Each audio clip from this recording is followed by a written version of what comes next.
What's up guys, MegaDPAL here. I'm bringing you another Pokemon X and Pokemon Y Wi-Fi battle. So today, I'm against an opponent called Lulu. I'm going to believe that she's a girl just going off her trainer sprite. But either way, I'm using a very strong looking sand team. And my opponent, she's actually using a rain team. So we have the first weather war of Pokemon X and Y. Weather is of course being nerfed to only 5 turns. So it's not permanent weather, which I'm not too sure how I feel about that. But either way, I think it'll overall make the metagame a little bit more fair, because I know a lot of people didn't like weather, well, particularly OU, because of the weather dominance. But either way, I don't mind it too much. I think it's going to make it pretty even. So anyway, let's just get straight into the battle. So I'm going to lead out my Rotom, predicting her to lead out with Mamoswine, because Mamoswine's a pretty good lead because she can set up her rocks, most likely as a sash, so this is a perfect matchup for me. So I'm actually just going to go for that Will-O-Wisp. One, just because it's going to break her Mamoswine sash, and two, she decides to stay in, then of course it's going to cripple Mamoswine in the long run. So now she's actually going to go for the Icicle Crash this next turn.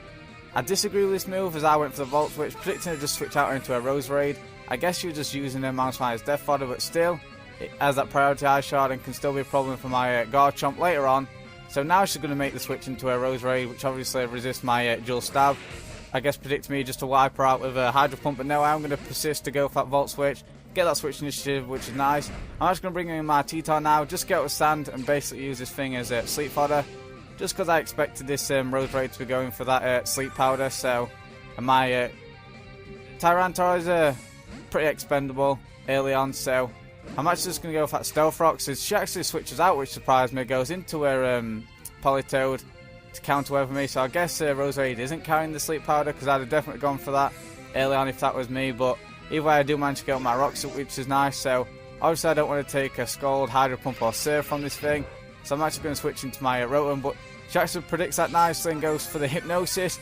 That's a little surprising to me, just because Politoed running Hypnosis, that's like early 5th gen days, and I was even more surprised she actually hit. But I'm actually going to stay in, try and hope for the first turn wake, and if I don't, then I'm still wasting a turn of sleep, so that's nice. I'm actually going to stay in and go for the Volt Switch again. I could have easily predicted the Roserade switch and double switch into my my Skarmory, but I have no reason to at this point. I can just waste some sleep turns and hopefully wake up later on. So now I'm just going to make the hard switch straight into my Skarmory, just because I'm pretty sure this Roserade can't touch my Skarmory too much, which actually reveals that she's a Spikes Roserade, which is interesting. So knowing that she's going to want to switch and not get blown away by my Brave Bird, I'm actually going to go for my own layer of Spikes, just try and get a few more entry hazards up, as I'm pretty sure she's going to switch. It would be the most optimal play.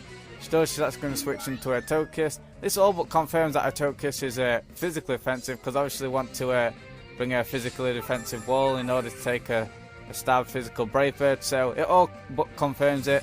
And now I'm actually going to go for the Whirlwind. She actually goes to the Thunder Wave. I guess predicting me switch out. I went for the Whirlwind just in case I wanted to set up a nasty plot predicting my switch, and this way I get some shuffle in and get some more Spikes and Stealth Rocks damage on anything that gets switched in, and that happens to be a Roserade. So seeing as though I went for the Spikes predicting her to switch previously, I'm going to expect her to stay in and probably set up Spikes, so I'm actually going to go for a Brave Bird. Unfortunately get paralysed. This ultimately means that she's going to be able to get up her third and final layer of Spikes the following turn. But I'm not too worried about that, just because I do have my Excadrill still. But I'm going to go for the Brave Bird now. Completely decimate this Roserade. Wiped out, clean, O-code by the Skarmory, which is nice. So my Skarmory's basically done its job. It's Mamoswine is pretty much crippled because of the burn. I set up a few layer of Spikes, and down that Roserade's now gone down, so I'm actually going to fodder off my Skarmory now, just because, like I did mention, it has done its job. Unfortunately, I get parried as it goes for the Hydro Pump, predicting my switch, but that's fine, and it's just going to take me out the following turn with that Volt Switch now.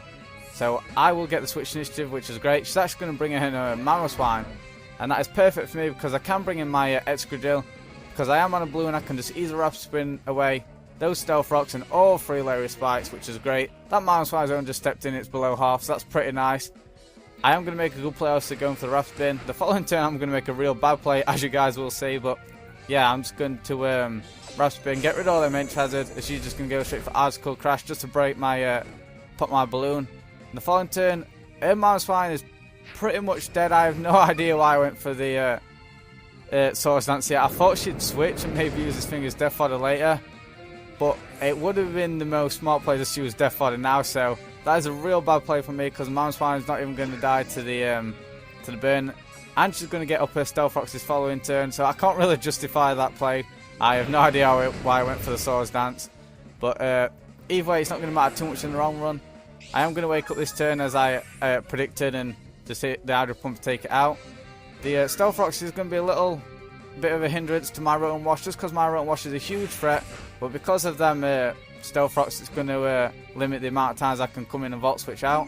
But I'm actually just going to go straight for the Lulu here now against Rotom Wash, just to scout out whether to see I was faster or slower. As you can see, she went first, so I'm of course slow, which is good information to know. She brings in her Togekiss now, just as Death Fodder now, I do believe, so I'm just going to go straight for the Volt Switch. The funny thing is, her Togekiss has the exact same nickname as mine, which is pretty funny, but yeah, I'm going to Volt Switch out, go straight into my Tyranitar now, just because I don't really need my Tyranitar, and just get out of Sand, kind of forcing the Politoed just take a few more Spikes and Stealth Rocks damage, just because I need to wear this thing down, because Politoed is a problem, and she is going to bring that Politoed in, get up the Drizzle, just going to go for that Scald, and that's going to clean wipe out my Tyranitar. I'm more an offensive T-Tar, but damn, that complete wiped out. I didn't see the HP bar go down. So wiped out my T-Tar. Does give me a chance to bring in my Rotom. She's actually going to go for a Protect, which I don't mind too much, just because it's actually going to give me more Lefties Recovery, which can hopefully enable me to have a little bit more switching with my Rotom. But I am just going to go for Volt Switch because I have no reason not to. Final three are Rotom, Politoed, and then Mega Evolution, that Blastoise. And I'm actually just going to Volt Switch, go straight into my Garchomp now. As it's actually going to go for that Hypnosis, predicting the switch again, which is pretty nice. Lands Hypnosis again, which is a little annoying. But I'm pretty sure that unless if this thing's carrying Ice Beam, there's not too much it can do to me. I'm pretty sure Skull's like a free KO on my Garchomp, so I'm actually going to try and set up, hope for the first turn wake or something. But yeah, as you can see, that Scald is a free KO, especially after the lefties. So I actually going to predict, well not predict, but call me waking up here. So I'm actually going to go for that Swords Dance. Pretty nice guess. But also I'm going to call this the Scald Burn, and that's going to cripple my Garchomp.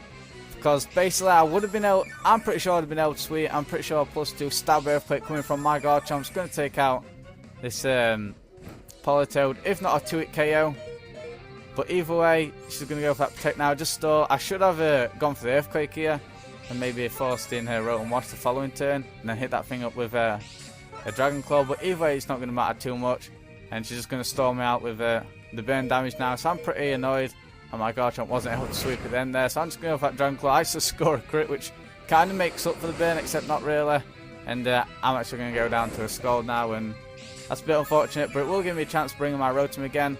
I've been Volt Switching in and out with this thing. I believe I'm down to my last two actually. My Rotom and my Mega Gengar, which is still in the wings, so I'm pretty confident. And I'm actually going to go for that Volt Switch again. She's just going to Protect Stall, get a bit of lefties again, like I mentioned earlier. I do not mind that.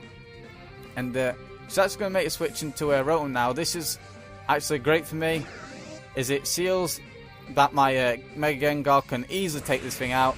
I'm pretty sure with my Mega Gengar's power, it probably wouldn't be able to take the Rotom out regardless, so this just 100% confirms it. And I'm just going to go into my Mega Gengar now, well my Gengar and Mega Evolve I should say. Just go straight for that Stab Sludge Bomb of course, take out that Rotom Wash. I believe she's down to her last two now, her Mega Evo, the Blastoise, and Frodo, that Politoed. So in comes that Politoed now, is going to live all the entry hazards and be able to get up the rain, which I guess could help her Blastoise in taking out my Mega Gengar, but I'm actually carrying the Thunderbolt on this thing. So I'm just going to show that off now, take out her Politoed. In comes her last, that Hydro Pump, that hashtag on cannons. She's going to Mega Evolve after all the Spikes and Stealth Rocks damage. Here she comes, Mega Blastoise, but it's unfortunately not going to be a problem, because I'm going to of course outspeed and wipe this thing out with a Thunderbolt. So that'll be the game, 2-0 in my favour. So hope you guys enjoyed. If you did, be sure to leave a like. Don't forget to comment down below and of course subscribe for more. Again, I thank you guys so much for watching. Hope you guys enjoyed again. Share with your friends and I'll see you guys next time.